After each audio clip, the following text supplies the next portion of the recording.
每逢过年，村里都要摆上3天3夜的流水席，选出最美的少女为掌勺，和男人们一起上桌吃饭，甚至生活在一起。而上一个掌勺是我姐姐。去年过年时，姐姐出门便再未回来，可流水席上却添了一道极美的菜，吃得男人们流连忘返。而今年，村里最美的少女是我。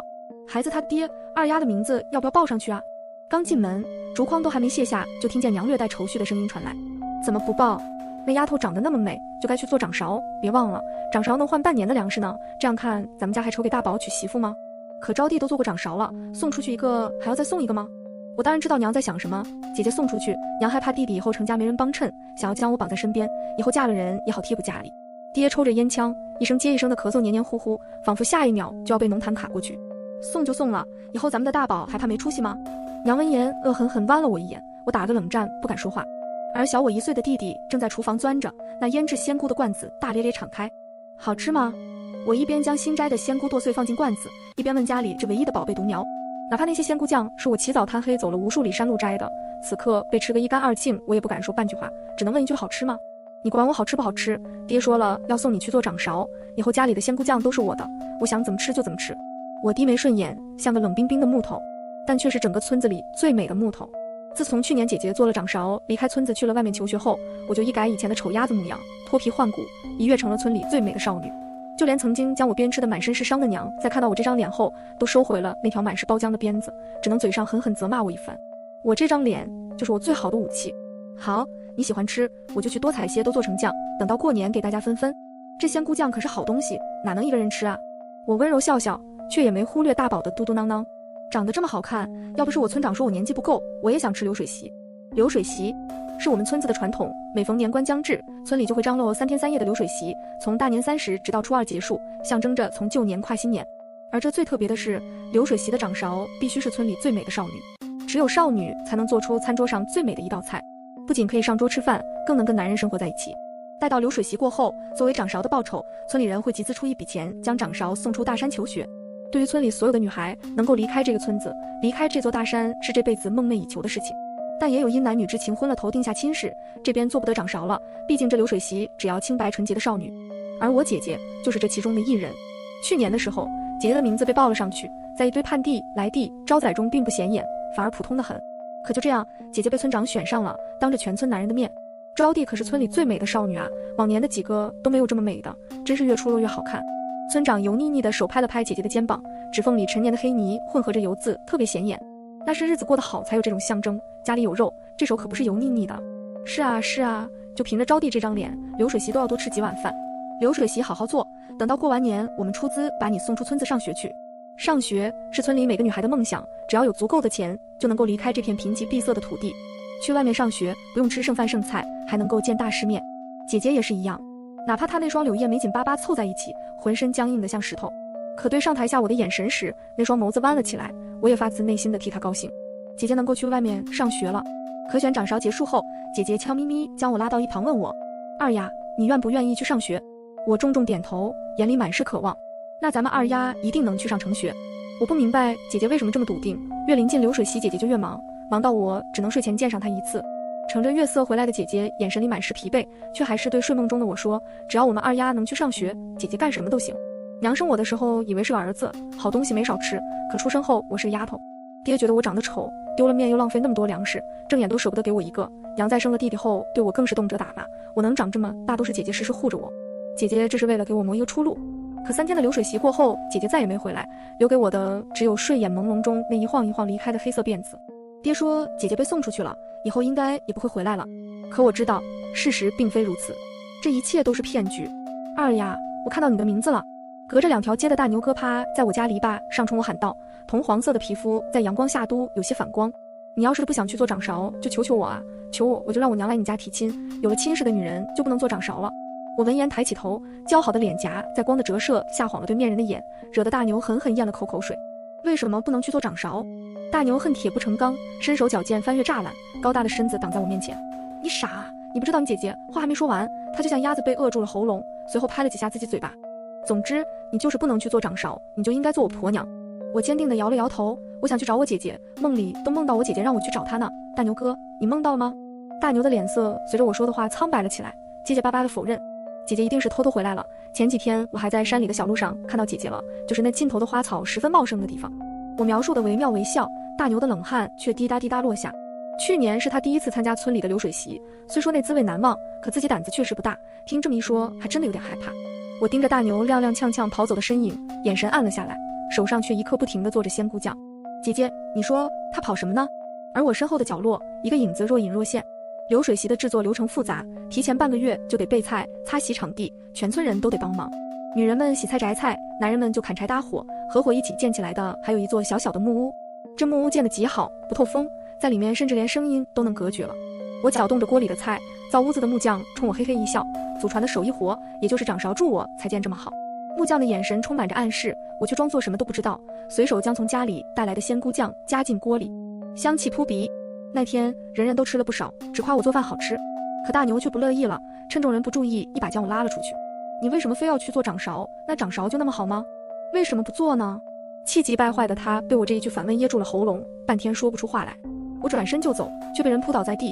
大牛结实的身躯将我压进一旁的干草垛里，一只手压着我，另一只手撕扯着我的衣服。我不停地挣扎，却还是改变不了大牛的禽兽做法。你就是小男人了，非要去做那个掌勺。你看我破了你的身，村长还要不要你？突然我的挣扎停了，双眼无神，直勾勾盯着天空。大牛以为我屈服了，可下一秒，一颗圆滚滚的球就落到了他的肩膀上。滴答滴答，黏腻且冰凉的液体顺着他的脖颈滴落到我的脸上。我眨巴了下眼睛，眼眶似乎都充满红色，而我的眼珠倒映着的不光是大牛，他的背上背着我姐姐，那只有一颗头的姐姐。村里最能干的大牛疯了。大牛娘在村口哭爹喊娘说，备菜结束后，大牛就钻进了屋子，不停地喊着别杀我，别杀我。随后这寒冬腊月就跳进了冰凉刺骨的井水里，说要洗掉自己身上的血迹。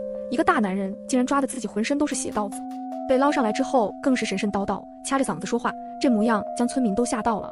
我好心探望，捧着自己刚做出来的仙菇酱色到了大牛娘手里，嘱咐她多给大牛哥吃点。村里粮食少，到了冬天这蔬菜更少，更别提这能掀掉舌头的仙菇酱。村长左看右看，还是命人去请了丑婆婆来。这丑婆婆说来也是个可怜人，在被选上掌勺后第二天，就因为自己同胞姐姐嫉妒，热油泼了全脸，至今疤痕难愈。掌勺的位置也被姐姐抢走，又因为满脸的伤疤没人敢取，只能自己搬到村子里最偏僻的地方。她自带仙缘，请了仙家供养，还能帮人看看事，解决些麻烦。可村里人一般没事不会去她家，甚至可以说是避讳。按照村子的传统，这种人是不吉利的，会将霉运传染给周围的人。丑婆婆的脸皮一整个蜷曲在脸上，唯有眼睛和鼻孔的地方完好，那双眼睛虽浑浊，但也清明。此刻两个人将大牛按在地上，任由丑婆婆在一旁转来转去，随后嘴里密密麻麻念叨着什么。地上的大牛逐渐放弃了挣扎，一歪头睡死过去。他这是招惹了脏东西，加上自己心性不稳，背上身，让人去我那里拿些东西烧烧就好了。丑婆婆敲了敲手里的拐杖，那双眼睛却直直落在我的身上。我放下的心再次提了起来，莫不是丑婆婆发现了什么？这是今年选的掌勺，瞧着跟花似的，就她跟我去吧。我的心沉了沉，还不等我开口拒绝，娘就先急了，我家二丫是要做掌勺的，怎么能掺和进这种晦气事里？娘迷信，自从求神拜佛生了儿子以后更甚，自然不愿意我掺和进去。眼看劝不动村长，大牛娘的眼神也瞟向一边，娘竟然开始骂我，说我出生就是不祥的，现在还要去沾染这种晦气事。她死没事，要是将霉运传染给我儿子，可怎么办啊？哦，我娘还是一点都不在乎我的生死，她在乎的从头到尾都是我那个弟弟。就像当初送我姐姐去选掌勺，只是因为掌勺的奖励有弟弟想吃的鸡腿，胳膊拗不过大腿，最后我还是跟丑婆婆走了。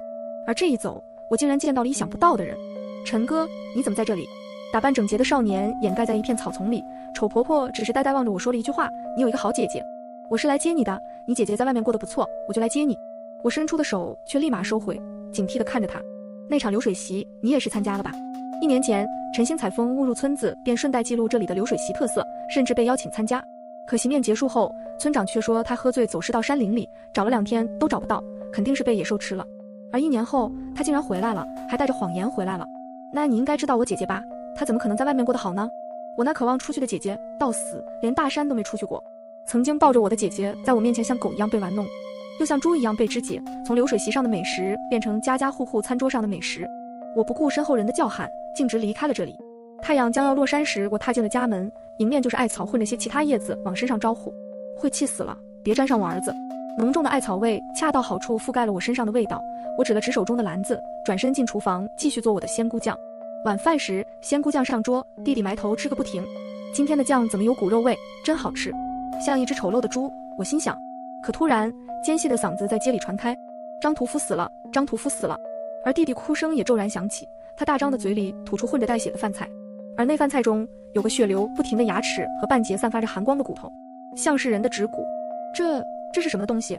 弟弟的哭声伴随着娘的尖叫与街上的尖叫声融为一体，声音冲击得我的太阳血鼓起来，似乎要炸开。爹是见过大世面的，一眼就认出了，那是人的指骨。他颤抖着手指向我：“你这酱里到底有什么？”可还不等我说话，就已经有人推开栅栏门闯了进来。张屠夫死了，那模样跟你家招娣一样，是不是他回来报仇了？爹的瞳孔猛然睁大，满眼写着不可置信。来人似乎很慌张，裤脚上都浸满了深褐色的痕迹，滴滴答答竟然拖了一院子。爹剜了我一眼，随后跟着人快步跑了出去了，只剩下呆呆的娘和张着大嘴将哭未哭的弟弟。黑暗的烛光下，我貌美的脸庞显得惊心动魄，嘴角一弯：“娘，弟弟，这不是什么人骨，这明明是我大姐姐孝敬你们的啊！”我抬眼望过去，直直对上弟弟那明显慌乱的眼睛，我扯出一个笑，那模样像极了姐姐将弟弟吐出来的骨头重新夹回去。大姐最疼你了，就是多了点东西，难道不能吃吗？娘嘴里的饭菜掉了出来，张口就要骂：“你弟弟怎么能吃骨头？你个贱丫头皮痒了是不是？还想不想去做掌勺了？还说什么你大姐姐会气不会气？”正冲着我发火的娘没有注意到呆滞的弟弟，她嘴里喃喃道：“大姐回来了，是大姐回来了。”我没猜错，那晚她也在的。张屠夫死的确实凄惨，魁梧大汉吊死在自己家院子的槐树下，身下是一滩红的发黑的血与一堆软肉，那是张屠夫的内脏。张屠夫脚尖朝下，四肢上的肉已然被空中盘旋的鸟类啃食得干净，唯有那颗头还算完好，瞪大的瞳孔虽已涣散，但还是能够看出其中的恐怖。院中的灶火还有点余温，锅里的炖肉散发着香味，而旁边的罐子被娘一眼认出来，这不是我家二丫做的仙菇酱吗？怎么在这里？娘似乎意识到了什么，盯着张屠夫的手看了又看，随后大声斥责道：“是不是你杀了张屠夫？要不然那酱里骨头是怎么来的？”娘满脸癫狂，像头野兽一般冲了过来，死死掐住我的胳膊，口里飞溅的唾沫要溅到我的眼睛里。这丫头做了这样的事情，不能去做掌勺了。你快说啊，是你做的？如果是以前，我可能还会觉得娘是想救我的，可从我知道那件事后，我就再也不会了。姐姐做掌勺的前一天，被娘关在屋里，他们都以为我睡了，可我清清楚楚听到娘对着姐姐那不堪入耳的辱骂。娘嫉妒啊，嫉妒姐姐为什么能长了那样一张脸，又能被选上做掌勺，获得和全村男人共同吃饭的机会。那天的姐姐是带着一身伤走的，也正是因为发现了姐姐身上的伤口，才让我知道了流水席的真相。不同于娘的癫狂，我一脸柔弱地摇了摇头，因胳膊的疼痛而恰到好处的泪光吸引了那些整日没事干，为了看热闹而簇拥过来的男人们。娘，我没有，我马上就要做掌勺了，怎么能杀人呢？掌勺2个字像是一根刺，在娘的心间翻来覆去，将肉搅烂，血水在里面化脓，最后一股脑冲到面中。招娣，就是你杀了张屠夫，你做不成掌勺了，这掌勺应该我做。娘在众人眼里宛如一个疯子，大吵大闹，大喊着自己就是掌勺，自己也要离开这里，去外面的世界生活了。婆娘没见过世面，被这场景吓疯了，我把她带回去。娘被爹生拉硬拽带走了，走的时候就连鞋子都掉了一只。娘的闹剧结束，可这张屠夫的事情还没解决。张屠夫平时能扛起300斤的野猪，这怎么就死了？还死的这样惨？就是啊，莫不是以前那些掌勺？闭嘴，肯定有人谋害。村长的眼神锐利的像鹰，勾在我的身上。二丫，你说你娘说骨头是怎么回事？我迈步向前，指了指灶台上那一罐仙菇酱，我娘想吃肉，就让我用仙菇酱来换。张屠夫好心给了我一点鸡爪剁碎加到酱里，可弟弟因为骨头没剁碎露了牙，这才我丝毫不害怕被拆穿，那骨头早就被弟弟吞下肚。就是看二丫这个身段，他杀张屠夫那不是羊入虎口吗？入哪个口啊？众人一片淫笑，顿时无数双眼睛粘在我身上，像是要把我的衣服扒掉。我后退半步，一屁股坐在地上，手颤抖着指着前面：“姐姐来了！”刚还开黄腔的人瞬间噤了声，眼睛却流露出和那双死去眼睛一样的恐惧。漆黑的院子骤然升起几束绿光，随后是越来越多的绿光，而首当其冲的是一颗圆滚滚的头颅，披头散发的，就连那绝美的脸都显得分外恐怖，因为那张脸分明是我姐姐的脸。村里的男人人心惶惶，都害怕下一个被找上的是自己。可女人们似乎并不知道是怎么一回事，对于他们来说，张屠夫死了还是好事，毕竟他猎的肉卖得贵，还仗着自己手里有荤腥，随便占别人便宜。没了张屠夫霸占着山打猎，说不定家家户户都能弄点什么回来饱饱口福，不用都等着过年分那么一点肉了。娘嘴馋，时不时就想来点荤腥，家里没钱又没粮食，只能让姐姐去赊账。中午去，下午回来。姐姐皂角香气的衣服都会染上肉腥味，但会带回来一大块肉，有时是鸡肉，有时是兔子肉，全看张屠夫心情。我曾经也想学姐姐赊账换肉，却被姐姐严厉训斥，并告诉我以后不要靠近张屠夫。从那时我就知道，这肉是有代价的。姐姐的脸出现又消失，连带着那些鬼火，可在场所有人竟然没人认出来那是谁。他们杀我姐姐就像处理一只畜生一般，完全不会放在心上。丑婆婆又一次被请出来了，可一看到张屠夫的尸首，她就立刻闭上了眼，满脸的疤痕扭曲在一起，像是见不得什么东西一样。村长一脸不解上前询问，却被丑婆婆狠狠训斥：你们自己做的孽，现在丢了命怪不得别人。村长闹了个没脸，最后只能打起感情牌。你看这里站着的都是您亲眼看着长大的，就是死也要让我们死个明白不是？丑婆婆叹了一口气，你们做了什么亏心事也不必跟我说，我只知道这是到了报仇的时候人家找上门了，凡是参与其中的谁也跑不掉。我躲在暗处低垂着脑袋，是啊，谁也别想跑掉。丑婆婆取出随身携带的陶碗，放米取血，又找来一根银针，借由月光开先问路。好孩子，来有名，去有姓，自报家门吧。银针发出一阵嗡鸣声，兜兜转转，在半空中画了3圈，最终越过人群，直直指向我。报仇的冤魂和我有关系。我小脸吓得惨败，却听村长一声嗤笑，原来是二丫的姐姐，这丫头就是有怨气，也不能害死自己村里的人啊。村里那群光棍汉闻言也跟着附和起来，这群人没手艺，讨不到媳妇，向来是哪里有热闹往哪里钻，要不是村里年年有流水席，恐怕这群人早就作乱起来了。黑狗血不是驱邪吗？我们就整点黑狗血，看看这个贱人还敢不敢作乱。去年我们对他那么好，今年竟然来害人了。叽叽喳喳的声音一时之间竟然盖过了大家对鬼火的恐惧，唯有我抬起头对着众人问出，我姐姐不是外出上学了吗？她怎么会回来害人？村长噎住了，半晌才解释道，是送姐姐出去时意外跌落山崖，为了不让我们伤心，这才隐瞒的。可他的话一说完，伴随着一阵狂风，刚刚已经熄灭的鬼火重新燃烧，风一吹，竟烧到了张屠夫的身上。难闻的焦油味弥漫在空中，不过片刻，那尸体就已经变成一具黑炭。你们得罪了冤魂，他要回来报仇了，现下唯一的办法就是收敛尸骨，给他修碑立坟。众人见了刚刚那场面，一点也不敢耽搁，就算天不亮，也架着火把前往深山山谷。那里是村长说的埋葬姐姐的地方。临走时，丑婆婆意味深长地问了一句，那招娣真的就是这样死的？村里的男人们没一人开口回答，安静的可怕，没人看见。离开时，院子里的鬼火亮起又熄灭，明明暗暗之间，一个人影悄然隐藏黑暗之中。挖出来东西了。本来漆黑的山谷此刻凉了一片，所有人的目光紧紧粘在那个坑中。突然，一只人手爬了上来，接着是半个身子。有人准备上前去搀扶，可那人却自己爬了上来，在所人的目光中撑着自己的身子仰面躺倒在地面上。他只有半个身子，下面都是虫子，密密麻麻的虫子。话音刚落，黑色的浪潮从洞中冒出头来，将刚爬出来的人又拖了回去。虫子蠕动和啃食的声音嘎吱嘎吱，令人头皮发麻，在场所有人都变了脸色。不好，这是大凶之兆。丑婆婆伸出右手快速掐算着，无权尸又有执念，她是一定要收了你们的命的。什么？不是埋在这里了？怎么会没全尸？村长难道是骗人的？男人们依旧不发一言，只剩下女人们叽叽喳喳的声音。够了，招娣没有全尸也有你们的一份。去年过年分肉的时候，你们嘴上吃的多香都别忘了。一语震惊众人，甚至有人开始抠嗓子眼呕吐起来。你给我们吃招娣的肉？别怪我，我也是为了村子好。要是过年没有些好处，别说你们，就是咱们村的光棍汉就能把这天掀翻。更何况，应该也有不少人知道这流水席到底是干什么的吧？不还是照样有人眼巴巴送闺女给我们糟蹋？村长的眼神在我身上飘过来转过去，很明显，我爹我娘就是那个知情但还是要送女儿做掌勺的。我永远也不会忘爹娘当时分到那块肉有多高兴，就是半夜也爬起来炖了一口一口塞进嘴里。尽管那块肉上还有姐姐的身上的红痣，他们也只当作是这肉碰巧了。那一夜，家家户户都不约而同冒起炊烟，肉香四溢，可我却分外恶心。现在唯一的办法就只有躲灾了，全村男人的阳气方可压制招娣的煞气。今年这流水席就早些开始吧。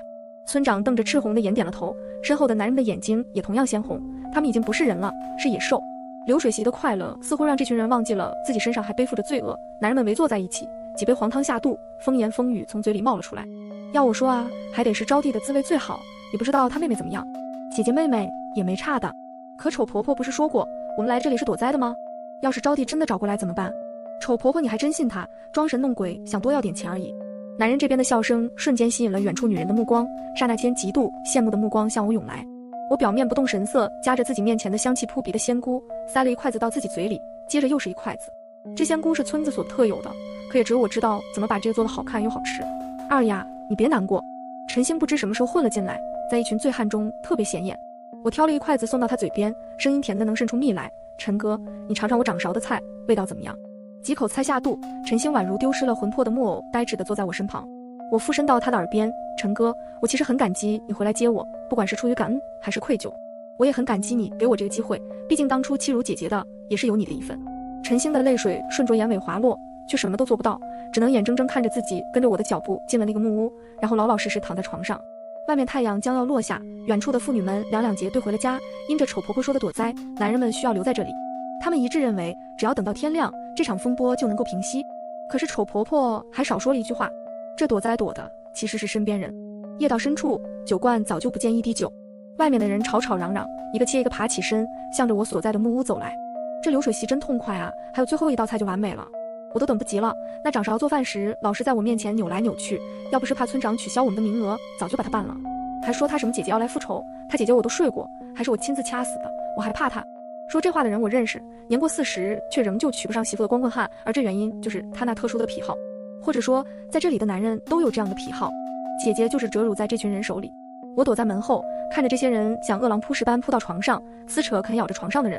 陈星此时恢复了知觉，可早已经晚了，这群禽兽不会允许到嘴的肥羊飞了的。我摆了摆手，宛如鬼魅般飘了出去，还体贴地关上门。二雅，我可是帮你杀了张屠夫，你不能忘恩负义。可明明是你忘恩负义在先啊，当初我姐姐好心收留你，还带着你融入村子，免受村民的排挤，可陈星你啊，竟然参加了流水席，不仅没救下我姐姐，反而提出了那个建议。这肉啊，又叫想肉，就是越吃越想，这其中又是少女的最好。读书人的提议肯定是对的，张屠夫确实有一门手艺在身，吊着姐姐的一口气，只为最新鲜的肉。等我赶到时已经晚了，太晚了。我只能眼睁睁看着陈星抱着姐姐的头颅丢下山谷，似乎是为了证明他的感恩，还装模作样亲吻了姐姐的额头，便毫不留恋地丢下山崖。那天我顶着寒风找到天亮，才将姐姐带回家。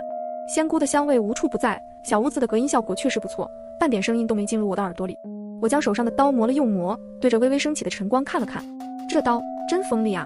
流水席还在继续，我却带着一锅肉汤回了家。爹还在斥责，因为娘突如其来的发疯阻碍了他去参加流水席，很显然爹也知道内情。要不是因为你，我去的话不知道能享多少福。娘像狗一样被铁链子捆住了脚，只能在地上来回乱爬，而他最宠爱的儿子在一旁自顾自捧碗埋头苦吃。爹娘来吃肉汤了，我专门带回来的。还是我的闺女心疼他爹，知道往回带东西。爹和弟弟迫不及待地开始喝汤，随着勺子的搅拌，一颗眼珠冒了出来，眼仁和眼白分明，接着是第二颗、第三颗。这哪里是什么肉汤，分明是一颗颗眼珠熬煮的眼珠汤。爹，那晚你为什么不救我？我真的好疼啊！他们在我身上发泄，又割我的肉，让我死无全尸。地下好冷，你们为什么不来陪我？爹不断向后退，直到摔倒在地，嘴里仍旧念叨着什么。我哪知道他们会把你吃了，要怪只能怪这里收成不好，大家1年也没吃上几回肉，你倒霉了。你死了还是好事，要是出去了，那才是生不如死。姐姐的声音在屋子里回荡，久久不散。拴娘的铁链不知何时松开，刹那间扑向爹。那捆绑人的铁链变成害人的利器，死死贴在爹的脖子上。我在一旁眼睁睁看着爹的脸色由红变紫，最后一点气息都没有。而娘的脸色在看清楚爹的模样后，由兴奋逐渐变得惊恐。我端起角落里那个熟悉的罐子，一步一步靠近了娘。娘，你不是很爱吃这鲜菇酱吗？多吃点。半罐子的酱都进了娘的肚子，白沫自口中喷涌而出。你这有毒。我微微一笑，酱没毒，有毒的是人心。我们村子贫瘠不堪，哪里有什么仙菇，有的只是在那山谷深处能够让人产生幻觉的毒蘑菇罢了。而误食过量会让人窒息死亡，这是姐姐自己检验出来的。因为太饿，姐姐和大牛哥待了一下午，才换来一小筐蘑菇。也就是因为一口蘑菇，姐姐产生了爹娘很疼爱她，自己很幸福的幻觉，竟然直接找娘要吃的。娘将姐姐打了个半死，要不是要去做掌勺，姐姐都不知道能不能活下来。姐姐清醒后，将蘑菇有毒的事告诉了我，转头就看见吃了蘑菇的狗口吐白沫一抽一抽倒在地上，竟然已经没气了。而姐姐被迫害死后，这蘑菇也就成了我报仇的唯一工具。我在赌，不会有人知道我的仙菇酱是毒蘑菇做的，所以一开始我盯上的人就是大牛。流水席的3天里，姐姐所遭受到的屈辱全都被他看在眼里，那个曾经说要保护姐姐一生一世的人也成了迫害他的一员。而姐姐临死前喊出的我做鬼也会回来找你们，就成了大牛永远的心结，成了我逼疯他的关键。仙菇酱悄无声息地加到所有害我姐姐凶手的饭菜里，从张屠夫死到挖坟再到流水席，只要稍加引导，姐姐那死去的冤魂就会成为他们怎么也摆脱不掉的噩梦。陈星还说妄图拯救我，可我知道他只是想将我从一个泥潭拉进另一个泥潭，哪里有什么掌勺，只不过是将村里的少女以一种借口送出去。这种没人管也没人知道的地方出来的少女，在市场上最受欢迎，就是死了残了再送回远处就好，村子里的人自然会找个地方埋了。那片长满鲜花的山谷就是最好的证明。陈星就是接班人，接他父亲的班，继续倒卖少女。最讽刺的是，陈星的爷爷是多年之前集全村之力送出去的人，可他却给了全村这样的回报。我的姐姐真的以为会送人出去上学，村长临死前说的最后一句话就是你有一个好姐姐啊，她断气前还拉着我的手说一定要把你送出去啊，心像是被割裂开来。我有一个好姐姐，可我却不是一个好妹妹。姐姐，你看这些人罪有应得了，我给你报仇了。一场大火烧死了几乎村子里所有的男人，女人们人心惶惶，对着那一具具焦炭般的尸骨哭诉，哭诉自己的不公，哭诉自己命不好。他们宛如被栅栏圈养的羊，温顺柔和，是村里男人们最好的工具。他们有错也无错，他们活得没有自我。我走的时候，丑婆婆交给我一个背包，那是陈星所有的东西，一个写着许多字的本子，一个智能手机，还有一些吃的。好孩子，离开这里吧。丑婆婆丑陋的脸此刻也不再丑陋，她几乎是村里唯一认识点字的女人。自从发现陈星在她那破旧的本子上看到自己姐姐名字的时候，才知道自己坚持这么多年的观念就一直是错误的。我的姐姐并没有嫉妒我，她保护了我。上面写着阿信16岁跳车死亡。